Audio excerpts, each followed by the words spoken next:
சாந்தி 30-1-2026 காலை முரளி பாப்தாதா மதுபன். இனிமையான குழந்தைகளே, முழு கல்பத்தில் இது மிகவும் உத்தமமான கல்யாணக்காரி சங்கம யுகமாகும். இதில் குழந்தைகளாகிய நீங்கள் நினைவு என்ற சாக்ரீன் மூலம் சதோப்பிரதானமாக ஆகிறீர்கள். கேள்வி: பலவிதமான கேள்வி எழுவதற்கான காரணம் மற்றும் அவை அனைத்திற்கும் நிவாரணம் என்ன? பதில்: எப்பொழுது தேக அபிமானத்தில் வருகிறீர்களோ அப்பொழுது சந்தேகம் ஏற்படுகிறது. சந்தேகம் வந்ததும் பலவிதமான கேள்விகள் உருவாகிவிடுகிறது. பாபா கூறுகின்றார், அசுத்தத்திலிருந்து தூய்மையாக ஆக வேண்டும் மற்றும் ஆக்க வேண்டும் என்ற தொழிலை குழந்தைகளாகிய உங்களுக்கு நான் கொடுத்திருக்கிறேன். இந்த தொழிலில் ஈடுபட்டிருக்கும் பொழுது அனைத்து கேள்விகளும் நீங்கிவிடும். பாடல்: உன்னை அடைந்ததால் உலகையே அடைந்துவிட்டேன். ஓம் சாந்தி. இனிமையிலும் இனிய ஆன்மீக குழந்தைகளே, பாடல் கேட்டீர்கள். இனிமையிலும் இனிய ஆன்மீக குழந்தைகளே என்று கூறியது யார்? அவசியம் ஆன்மீக தந்தைதான் கூற முடியும். இனிமையிலும் இனிய ஆன்மீக குழந்தைகளே, இப்பொழுது எதிரில் அமர்ந்திருக்கிறீர்கள். மேலும் தந்தை மிக இனிமையாக புரிய வைத்துக் கொண்டிருக்கின்றார். அனைவருக்கும் சுகம் சாந்தி கொடுப்பவர் அல்லது அனைவரையும் இந்த துக்கத்திலிருந்து விடுவிக்கக்கூடியவர் ஆன்மீக தந்தையை தவிர வேறு எந்த மனிதனும் இருக்க முடியாது என்பதை இப்பொழுது நீங்கள் அறிவீர்கள். அதனால் துக்கத்தில் இருக்கும் பொழுது தந்தையை நினைவு செய்து கொண்டிருக்கின்றனர்.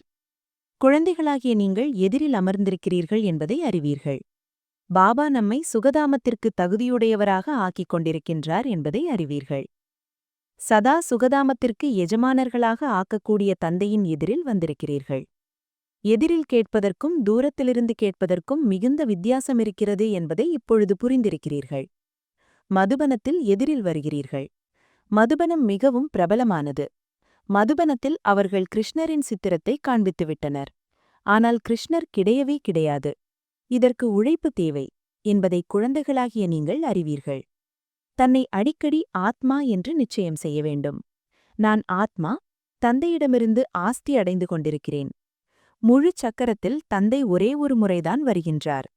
இது கல்பத்தின் உத்தமமான மகிழ்ச்சிகரமான சங்கம யுகமாகும். இதற்கு புருஷோத்தமம் என்று பெயர் வைக்கப்பட்டிருக்கிறது. இந்த சங்கம யுகத்தில்தான் அனைத்து மனிதர்களும் உத்தமர்களாக ஆகின்றனர். இப்பொழுது அனைத்து மனித ஆத்மாக்களும் தமோப்பிரதானமாக இருக்கின்றனர். பிறகு சதோப்பிரதானமாக ஆவர். சதோப்பிரதானமாக இருக்கின்றனர் எனில் உத்தமமானவர்கள். தமோப்பிரதானமான காரணத்தினால் கீழானவர்களாக ஆகிவிடுகின்றனர். ஆக இப்பொழுது தந்தை ஆத்மாக்களுக்கு எதிரில் அமர்ந்து புரிய வைக்கின்றார். முழு நடிப்பும் ஆத்மாதான் நடிக்கிறது, தவிர சரீரமல்ல. நான் ஆத்மா, உண்மையில் நிராகார உலகில் அல்லது சாந்திதாமத்தில் இருக்கக்கூடியவன் என்பது உங்களது புத்தியில் வந்துவிட்டது. இது யாருக்கும் தெரியாது. யாருக்கும் புரிய வைக்கவும் முடியாது. இப்பொழுது உங்களது புத்தியின் பூட்டு திறக்கப்பட்டுவிட்டது. உண்மையில் ஆத்மாக்கள் பரந்தாமத்தில் இருக்கக்கூடியவை என்பதை நீங்கள் புரிந்து கொண்டீர்கள். அது நிராகார உலகமாகும். இது பௌதீக உலகமாகும். இங்கு ஆத்மாக்களாகிய நாம் அனைவரும் நடிகர்களாக இருக்கிறோம். முதலில் நாம் நடிக்க வந்தோம். அதற்கு பிறகுதான் வரிசை கிரமமாக வந்து கொண்டிருக்கின்றனர். அனைத்து நடிகர்களும் ஒன்று சேர்ந்து விடமாட்டார்கள். விதவிதமான நடிகர்கள் வந்து கொண்டிருக்கின்றனர். எப்பொழுது நாடகம் முடிவடைகிறதோ அப்பொழுது அனைவரும் ஒன்று சேர்ந்து விடுவர். இப்பொழுது உங்களுக்கு அறிமுகம் கிடைத்திருக்கிறது. ஆத்மாக்களாகிய நாம் உண்மையில் சாந்திதாமத்தில் வசிக்கக்கூடியவர்கள். இங்கு நடிப்புக்கு வருகிறோம். தந்தை முழு நேரமும் நடிப்பு நடிக்க வருவது கிடையாது. நாம் தான் நடிப்பு நடித்து நடித்து சதோப்பிரதானத்திலிருந்து தமோப்பிரதானமாக ஆகிவிடுகிறோம். இப்பொழுது குழந்தைகளாகிய நீங்கள் எதிரில் கேட்கும் பொழுது மிகுந்த போதை ஏற்படுகிறது. இந்த அளவு போதை முரளி படிக்கும் பொழுது ஏற்படுவது கிடையாது. இங்கு எதிரில் இருக்கிறீர்கள் அல்லவா? பாரதம் தெய்வி தேவதைகளின் இருப்பிடமாக இருந்ததை குழந்தைகளாகிய நீங்கள் புரிந்து கொண்டீர்கள். இப்பொழுது கிடையாது. சிலைகளை பார்க்கிறீர்கள். நிச்சயம் இருந்தனர். நாம் அங்கு வசிக்கக்கூடியவர்களாக இருந்தோம். முதலில் நாம் தேவி தேவதைகளாக இருந்தோம். தனது பாகத்தை நினைவு செய்வீர்களா அல்லது மறந்து விடுவீர்களா? நீங்கள் இங்கு நடிப்பு நடித்திருக்கிறீர்கள் என்று தந்தை கூறுகின்றார். இது நாடகமாகும். புது உலகம் பிறகு அவசியம் பழைய உலகமாக ஆகிறது. முதலில் மேலிருந்து எந்த ஆத்மாக்கள் வந்தாலும் அவர்கள் சத்தியயுகத்திற்கு வருகின்றனர். இந்த அனைத்து விஷயங்களும் இப்பொழுது உங்களது புத்தியில் இருக்கிறது. நீங்கள் உலகுக்கு மகாராஜா மகாராணியாக இருந்தீர்கள். உங்களது ராஜ்யம் கிடையாது. இப்பொழுது நாம் எப்படி ராஜ்யம் செய்வது என்பதை நீங்கள் கற்றுக்கொண்டிருக்கிறீர்கள். அங்கு அமைச்சர்கள் இருக்க மாட்டார்கள். ஆலோசனை கூற வேண்டிய அவசியம் கிடையாது. அவர்கள் ஸ்ரீமத் மூலம் சிரேஷ்டத்தில் சிரேஷ்டமர்களாக ஆகிவிடுகின்றனர். பிறகு இவர்கள் யாரிடத்திலும் ஆலோசனை பெற வேண்டிய அவசியம் கிடையாது. ஒருவேளை யாரிடத்தாவது ஆலோசனை பெறுகிறீர்கள் எனில் உங்களது புத்தி பலவீனமாக இருக்கிறது என்று புரிந்து கொள்ளுங்கள்.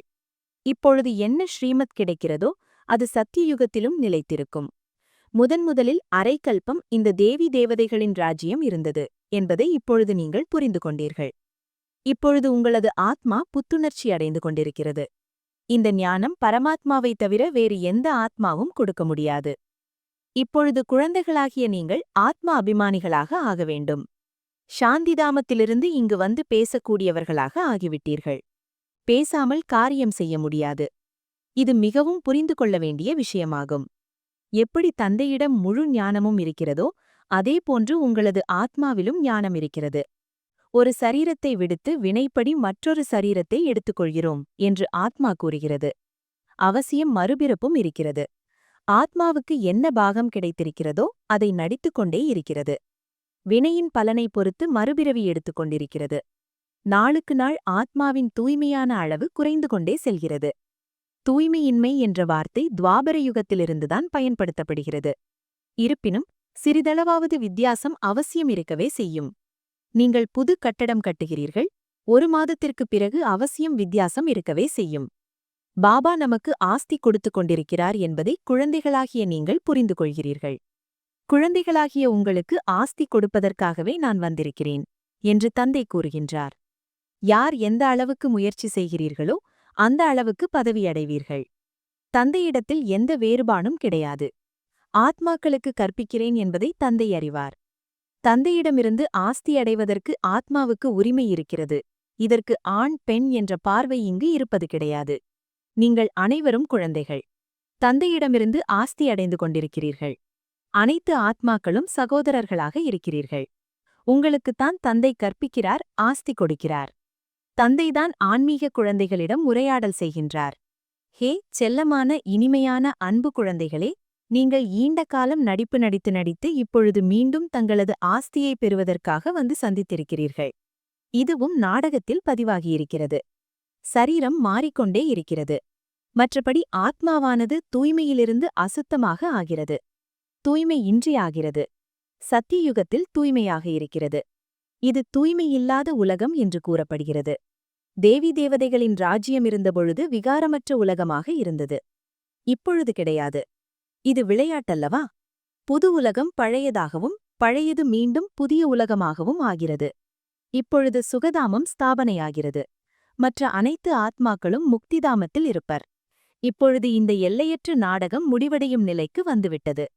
அனைத்து ஆத்மாக்களும் கொசுக்கூட்டம் போல செல்வர்.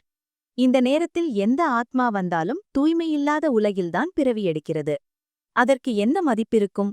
யார் முதன்முதலில் புது உலகில் வருகின்றார்களோ அவர்கள்தான் மதிப்பு வாய்ந்தவர்கள். எது புது உலகமாக இருந்ததோ அது பழையதாக ஆகிவிட்டது என்பதை நீங்கள் அறிவீர்கள். புது உலகில் நாம் தேவி தேவதைகள் இருந்தோம். அங்கு துக்கத்தின் பெயர் கிடையாது. இங்கு அளவற்ற துக்கம் இருக்கிறது. தந்தை வந்து துக்க உலகிலிருந்து விடுவிக்கின்றார். இந்த பழைய உலகம் அவசியம் மாற வேண்டும். உண்மையில் நாம் சத்தியயுகத்திற்கு எஜமானர்களாக இருந்தோம். பிறகு 84 பிறவிகளுக்குப் பிறகு இவ்வாறு ஆகிவிட்டோம் என்பதை நீங்கள் புரிந்து கொண்டீர்கள். இப்பொழுது மீண்டும் தந்தை கூறுகின்றார், என்னை நினைவு செய்தால் நீங்கள் ஸ்வர்க்கத்திற்கு எஜமானர்களாவீர்கள். அப்படியானால் நாம் ஆத்மா என்று நிச்சயம் செய்து தந்தையை நினைவு செய்யக்கூடாது. சிறிதளவாவது முயற்சி செய்ய வேண்டுமல்லவா? ராஜ்யம் அடைவது எளிது கிடையாது. தந்தையை நினைவு செய்ய வேண்டும். அடிக்கடி உங்களை மறக்க வைப்பது மாயையின் அதிசயமாகும். மீள்வதற்கு உபாயம் உருவாக்க வேண்டும். என்னுடையவராகி ஆகிவிட்டதால் நினைவு நிலைத்துவிடும் என்று நினைக்காதீர்கள். இப்படி நினைப்பவர்கள் என்ன முயற்சி செய்வர்? எதுவரை வாழ்வீர்களோ அதுவரை முயற்சி செய்ய வேண்டும். ஞான அமிர்தம் பருகிக் கொண்டே இருக்க வேண்டும். இது நமது கடைசி பிறவி என்பதையும் புரிந்து கொண்டீர்கள். இந்த சரீர உணர்வை விடுத்து ஆத்மா அபிமானியாக ஆக வேண்டும். குடும்ப விவகாரத்திலும் இருக்க வேண்டும். அவசியம் முயற்சி செய்ய வேண்டும். தன்னை ஆத்மா என்று நிச்சயம் செய்து தந்தையை நினைவு செய்தால் போதும். நீங்கள்தான் தாயாக, தந்தையாக, இவை அனைத்தும் பக்தி மார்க்கத்தில் செய்யும் மகிமையாகும். நீங்கள் ஒரே ஒரு தந்தையை மட்டுமே நினைவு செய்ய வேண்டும். ஒருவர் மட்டுமே இனிமையானவர், சாக்ரேன் தந்தையாவார். மற்ற அனைத்து விஷயங்களையும் விட்டுவிட்டு ஒரு இனிமையானவரை நினைவு செய்யுங்கள். இப்பொழுது உங்களது ஆத்மாவானது தமோபிரதானமாக ஆகிவிட்டது. அதை சதோப்பிரதானமாக ஆக்குவதற்கு நினைவு யாத்திரையில் இருங்கள். தந்தையிடமிருந்து சுகத்தின் ஆஸ்தியை எடுத்துக்கொள்ளுங்கள் என்று அனைவருக்கும் கூறுங்கள். சுகம் சத்தியயுகத்தில்தான் இருக்கும். சுகதாமத்தை ஸ்தாபனை செய்யக்கூடியவர் பாபா ஆவார். தந்தையை நினைவு செய்வது மிகவும் எளிதாகும். ஆனால் மாயையின் எதிர்ப்பு அதிகமாக இருக்கிறது. ஆகையால் முயற்சி செய்து தந்தையை நினைவு செய்தால் கரை நீங்கிவிடும். வினாடியில் ஜீவன் முக்தி என்று பாடப்பட்டிருக்கிறது. ஆத்மாவாகிய நாம் ஆன்மீக தந்தையின் குழந்தைகள், அங்கு வசிக்கக்கூடியவர்கள். பிறகு நாம் நமது பாகத்தை மீண்டும் நடிக்க வேண்டும். இந்த நாடகத்தில் அனைவரையும் விட அதிகமான பாகம் நம்முடையது ஆகும். அதிக சுகமும் நமக்குத்தான் கிடைக்கும். உங்களது தேவி தேவதா தர்மம் மிகுந்த சுகம் கொடுக்கக்கூடியது என்று தந்தை கூறுகின்றார். மற்ற அனைவரும் கணக்கு வழக்குகளை முடித்துக்கொண்டு தானாகவே சாந்தி தாமத்திற்கு சென்று விடுவர். அதிகப்படியான சிந்தனை நாம் ஏன் செல்ல வேண்டும்? அனைவரையும் திரும்பி அழைத்துச் செல்ல தந்தை வந்திருக்கின்றார். கொசுக்களைப் போன்று அனைவரையும் அழைத்துச் செல்வார். சத்தியயுகத்தில் மிக குறைவானவர்கள் இருப்பர். இவை அனைத்தும் நாடகத்தில் பதிவாகியிருக்கிறது. சரீரம் அழிந்து போய்விடும். அழிவற்ற ஆத்மாவானது கணக்கு வழக்குகளை முடித்துக்கொண்டு சென்றுவிடும். நெருப்பில் இடுவதன் மூலம் ஆத்மா தூய்மையாகிவிடும் என்பது கிடையாது. நினைவு என்ற யோக அக்னியின் மூலம்தான் ஆத்மா தூய்மையாகும். இது யோக அக்னியாகும். சீதை நெருப்பின் சிதையில் ஏறினாள் என்ற இதையே அவர்கள் நாடகமாக உருவாக்கிவிட்டனர்.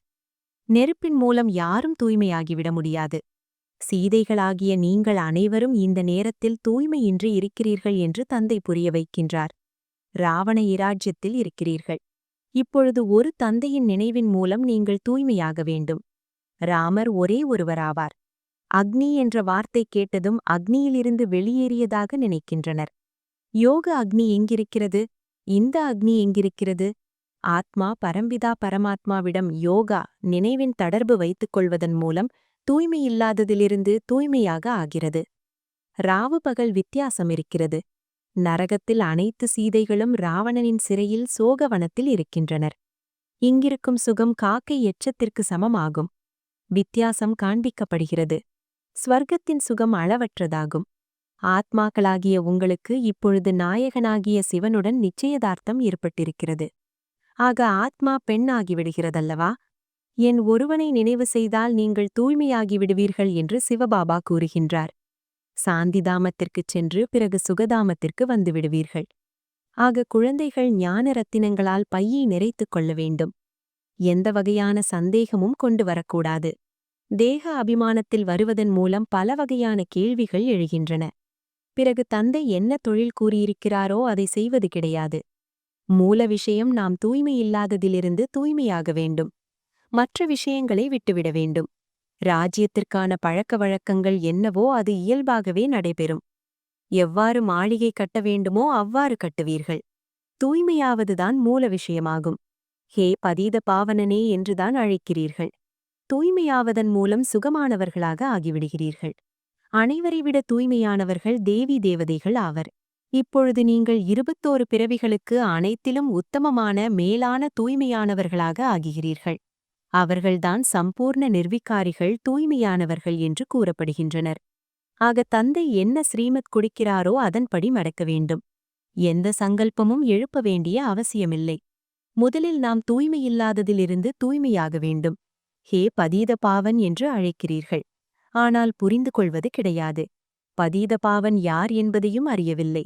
இது தூய்மையில்லாத உலகம். அது தூய்மையான உலகம். முக்கிய விஷயம் தூய்மையாவதுதான்.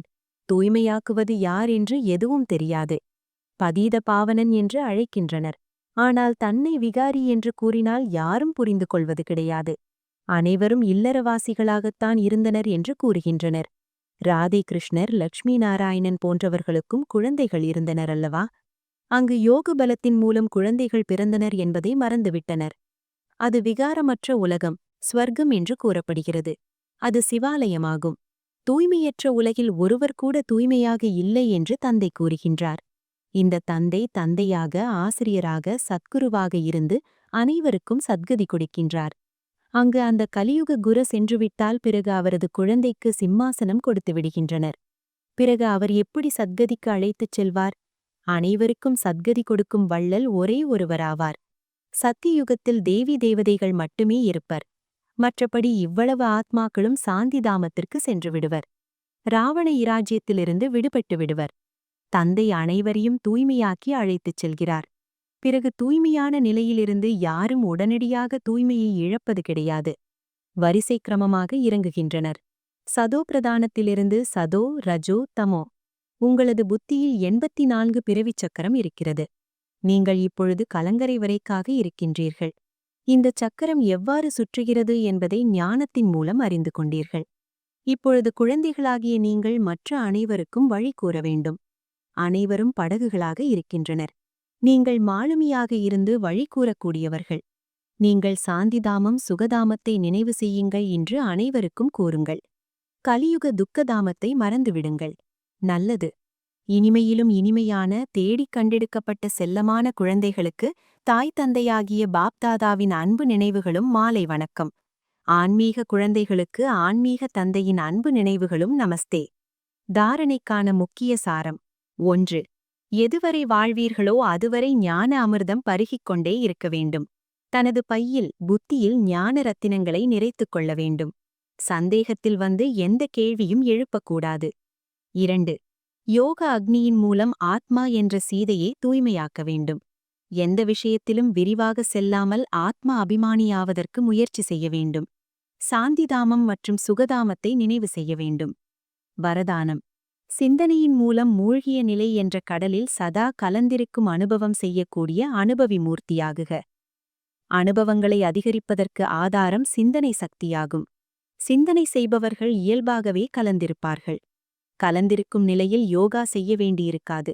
ஆனால் நிரந்தரமாக இருக்கும். கடின உழைப்பு செய்ய வேண்டியிருக்காது. கலந்திருப்பது என்றால் அன்பின் கடலில் கலந்திருப்பதாகும். இப்படி கலந்திருப்பவர்களை யாரும் பிரிக்க முடியாது. எனவே கடின உழைப்பிலிருந்து விடுபடுங்கள். கடலின் குழந்தைகளாக இருப்பதால் அனுபவங்கள் குளத்தில் செல்லாதீர்கள். ஆனால் கடலில் கலந்து விடுங்கள். அப்பொழுதுதான் அனுபவி மூர்த்தி என்று கூற முடியும். ஸ்லோகம்.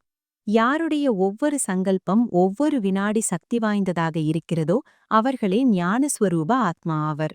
அவ்யக்த இஷாரா.